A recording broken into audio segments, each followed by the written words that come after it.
Hi all. మనం రీసెంట్గా చేసిన ఐఎల్టీఎస్ వీడియోస్లో చాలామంది చాలా క్వైరీస్ రేజ్ చేశారు. లైక్ ఎన్నో డౌట్స్ ఉన్నాయి. దేని గురించి మెయిన్గా నేను చూస్తున్న డౌట్స్ అయితే డ్యూలింగో గురించి ఉంది. లైక్ డ్యూలింగో ఎగ్జామినేషన్ ఏ కంట్రీస్లో యాక్సెప్ట్ చేస్తారు, లేదా Duolingo examination cut off mark ఏంటి, అసలు ఎట్లాంటి యూనివర్సిటీస్ యాక్సెప్ట్ చేస్తాయి ఏంటి అని చెప్పేసి, అండ్ ఎగ్జామినేషన్స్లో ఎట్లాంటి మాడ్యూల్స్ ఉంటాయని చెప్పి చాలామంది ఎగ్జామినేషన్ గురించి అడిగారు. సో ఈరోజు మనము డ్యూలింగో ఎగ్జామినేషన్ గురించి ఇన్ డీటెయిల్గా ఎక్స్ప్లెయిన్ చేస్తాం. Okay, so firstly coming to the fees. Duolingo examination వచ్చేసి మనకు 4,920 రూపీస్ ఇండియన్ రూపీస్ అనేది ఉందన్నమాట. సో ఇట్స్ అరౌండ్ 4,920 ఇండియన్ రూపీస్లో ఉంది. అండ్ ఇది కూడా ఫ్లక్చుయేట్ అవుతూ ఉంటుంది, లైక్ చేంజ్ అవుతూ ఉంటుంది అప్పుడప్పుడు. అండ్ మన మెయిన్ థింగ్ ఏంటంటే ఈ డ్యూరేషన్ అనేది, ఎగ్జామ్ డ్యూరేషన్ అనేది 1 hour ఉంటుంది మనకి. సో ఆ 1 hour డ్యూరేషన్లో మనకి డిఫరెంట్ క్వశ్చన్స్ ఉంటాయి, డిఫరెంట్ టాస్క్ ఉంటాయి. ఆ టాస్క్ అన్ని చూడాలన్నమాట. అండ్ అంతేకాకుండా మీకు చాలామంది ఏంటంటే డ్యూలింగో ఎగ్జామినేషన్ ఎందుకు ప్రిఫర్ చేస్తారంటే దీని రిజల్ట్స్ కూడా మనకి 2 daysలోనే వస్తుంది. అన్లైక్ మనకి ఐఎల్టీఎస్ ఎగ్జామినేషన్ కానీ పీటీఈ ఎగ్జామినేషన్ కానీ అవి రిజల్ట్స్ కూడా కొంచెం లేట్గా వస్తాయి. అంతేకాకుండా అంటే లేట్గా ఇన్ ద సెన్స్ లైక్ బాగా టైం డ్యూరేషన్ తీసుకుంటుంది. అంతేకాకుండా ఆ ఎగ్జామినేషన్స్ కూడా మనకి చాలా కొంచెం టఫ్ ఉంటాయి. లైక్ లెవెల్ అనేది ప్రొఫిషియన్సీ లెవెల్ ఏదైతే ఉంటుందో అది కొంచెం హయ్యర్ ఉంటుందన్నమాట. So this is the best examination అనమాట. స్టూడెంట్స్ చాలామంది కూడా డ్యూలింగోనే ప్రిఫర్ చేస్తారు. అండ్ డ్యూలింగో ఎగ్జామినేషన్ మనకి చాలా డిఫరెంట్ కంట్రీస్లో యాక్సెప్ట్ చేస్తారు. Like USA, UK, Canada, Australia, Ireland, అలా చాలా డిఫరెంట్ కంట్రీస్ ఉంటుంది. ఆ కంట్రీస్లో కూడా మీరు ఏ యూనివర్సిటీ అయితే చూస్ చేసుకుంటున్నారో ఆ యూనివర్సిటీ డ్యూలింగో యాక్సెప్ట్ చేస్తుందా లేదా అనేది మాత్రం తప్పకుండా చూసుకోవాలి మీరు. అండ్ అందులో మనకి ఫీజ్ అనేది మాత్రము ఒక్కటి గుర్తుపెట్టుకోవాలి, కంపల్సరీ మీరు ఫీజ్ మాత్రం ఇంటర్నేషనల్ యాక్సెస్ ఉన్న కార్డ్తో మాత్రమే పే చేయాలన్నమాట. అండ్ ఇంకోటి, ఈ ఎగ్జామినేషన్ మనకి చాలామంది లైక్ ఎన్నిసార్లు ఇవ్వచ్చు, ఎన్ని అటెంప్ట్స్ ఇవ్వచ్చు అని అడుగుతుంటారు. సో ఈ ఎగ్జామినేషన్ అనేది మీరు 1 to 30 days టైం పీరియడ్లో 2 times ఇవ్వచ్చు అనమాట. సో మీరు ఒక 1 to 30 days ఈరోజు స్టార్ట్ చేసి కరెక్ట్ ఒక 30 days లోపు మీరు ఒక 2 times ఆ ఎగ్జామినేషన్ అనేది ఇవ్వచ్చు. సో 2 attempts ఇస్తారు. అండ్ ఆ 30 days అయిపోయిన తర్వాత మళ్ళీ 1 to 30 daysలో 2 times ఆ అటెంప్ట్ అనేది ఇవ్వచ్చు అనమాట. So this is all the basic information అనమాట మనకి డ్యూలింగో ఎగ్జామినేషన్ గురించి. సో మనకి డ్యూలింగో ఎగ్జామినేషన్ అనేది minimum like cut off mark వచ్చేసి మనకి 105 అనమాట. అది 105 ఎంతకి, 160 స్కోర్కి మినిమం 105 అనేది రావాలి. So this is the main cut off mark మనకి ఎగ్జామినేషన్లో.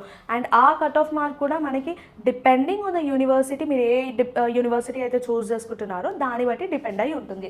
So coming to the task, మనకి అసలు దీంట్లో ఎన్ని క్వశ్చన్స్ ఉంటాయి. సో టోటల్ వచ్చేసి మనకి 9 questions ఉంటాయి. సో ఆ 9 questions ఈచ్ క్వశ్చన్లో కూడా మనకి డిఫరెంట్ టాస్క్స్ అనేది ఉంటుంది. సో ఫస్ట్ టాస్క్ నెంబర్ 1కి వెళ్దాం. టాస్క్ నెంబర్ 1లో మనకి ఏంటి, record your self saying the statement below. అంటే ఇప్పుడు కింద మనకు ఒక స్టేట్మెంట్ ఇస్తారు, అంటే ఒక 1 or 2 lines ఆఫ్ స్టేట్మెంట్ అనేది ఇస్తారు. ఎట్లా అంటే my name is so and so and I'm working here in this particular company అని చెప్పి అలా ఒక 2 statements ఇస్తారు. అట్లా ఒక 2 lines ఆఫ్ స్టేట్మెంట్ ఇస్తారు. ఆ స్టేట్మెంట్ని మీరు విని దాన్ని చెప్పాలి, మీరు మళ్ళీ రీడ్ అవుట్ చేయాలన్నమాట. సో నెక్స్ట్ వచ్చేసి you should recognise the given image.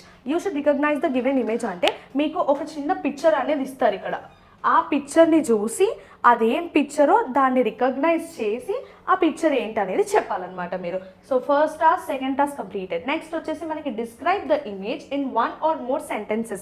Same ఇది కూడా ఒక ఇమేజ్ ఇస్తారు. సో ఈ పర్టికులర్ ఇమేజ్ గురించి మీరు 1 or 2 sentencesలో అదేంటి, అసలు ఆ ఇమేజ్ ఏంటి అని చెప్పి కొంచెం టైం తీసుకొని మీరు దాని గురించి ఎక్స్ప్లెనేషన్ అనేది చేస్తారు. సో అండ్ నెక్స్ట్ వచ్చి మనకి పారాగ్రాఫ్ విత్ మిస్సింగ్ లెటర్స్. అంటే ఇప్పుడు నార్మల్గా ఒక 2 lines ఆఫ్ పారాగ్రాఫ్ ఇలా ఇస్తారు. సో ఈ 2 lines ఆఫ్ పారాగ్రాఫ్లో మనకి ఒక 2 or 3 కొన్ని మిస్సింగ్ లెటర్స్ అనేది ఉంటాయి అనమాట. ఆ మిస్సింగ్ లెటర్స్ కూడా ఎట్లా అంటే, ఫర్ ఎగ్జాంపుల్ నేమ్ అనుకోండి, NA ఉంటుందన్నమాట. ఓకే, సో NA ఇక్కడ ఏంటి, my name is Kavya. Okay, so ఇక్కడ మనకి ఈ డాష్ అంటే మనకు అర్థమైపోతుంది, మై డాష్ ఈజ్ కావ్య అని వస్తుంది. NA మాత్రమే వాళ్ళు ప్రొవైడ్ చేస్తారు, మిగతా అవన్నీ మొత్తం fill in the blank letters లా ఉంటాయి అనమాట. సో మీరు ఇక్కడ ఏం ఫిల్ చేయాలనేది మాత్రం చూసుకోవాలి. సో ఇలా ఇస్తారు మీకు. And next choose the English words from the group. అంటే ఇప్పుడు మీకు ఒక 4, 5 కానీ 6 కానీ అలా ఇంగ్లీష్ వర్డ్స్ అనేది ఇస్తారు.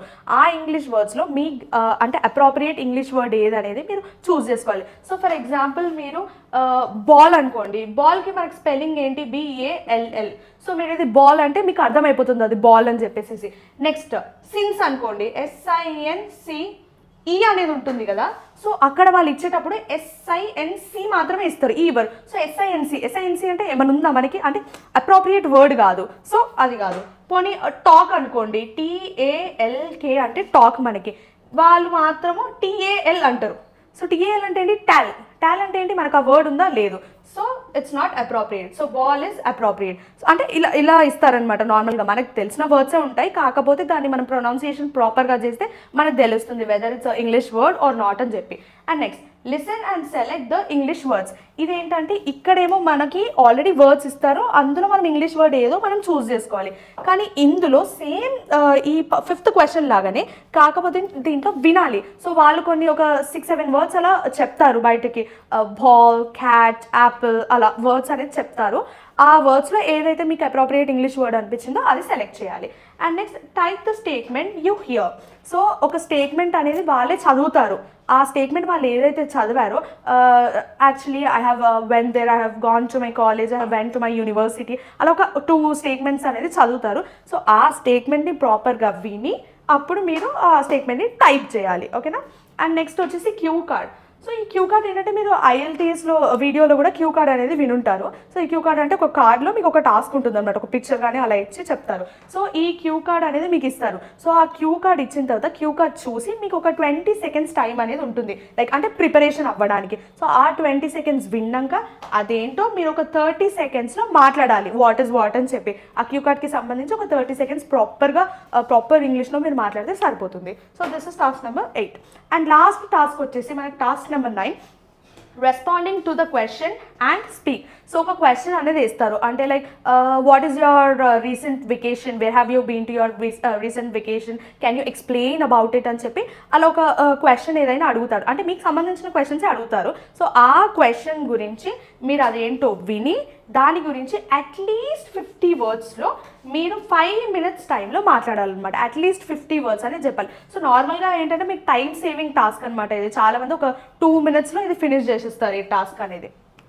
ఇంటర్వ్యూ అండ్ రైటింగ్ శాంపుల్ అనేది ఒకటి ఉంటుంది.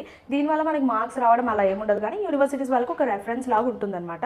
సో దీంట్లో మనకి ఫస్ట్ టాస్క్ వచ్చేసి choose a topic to speak. ఒక 2 topics ఇస్తారు, దాంట్లో ఏదో ఒక టాపిక్ మనం చూస్ చేసుకుని దాని గురించి మాట్లాడాలి, విచ్ ఇస్ లైక్ ఒక 1 to 3 minutes టైం డ్యూరేషన్లో మీరు మాట్లాడవచ్చు అనమాట.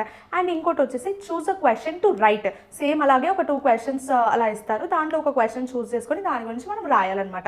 So this is all about Duolingo మనము. అండ్ ఇంతే కాకుండా మనకి ఇంకేమైనా డౌట్స్ ఉన్నా కానీ స్టూడెంట్స్కి, లేకపోతే ఇంకేమైనా ఎగ్జామినేషన్స్ గురించి తెలుసుకోవాలనుకుంటున్నా కానీ సరే, please approaches on hour official page ఇన్స్టాగ్రామ్లో ది క్లౌడ్ ఓవర్సీస్. అంతేకాకుండా మీకు ఇంకేమైనా డైరెక్ట్ క్వశ్చన్స్ అడగాలనుకుంటే మాత్రం డైరెక్ట్ ఆఫీస్ విజిట్ చేయండి మీరు. Thank you.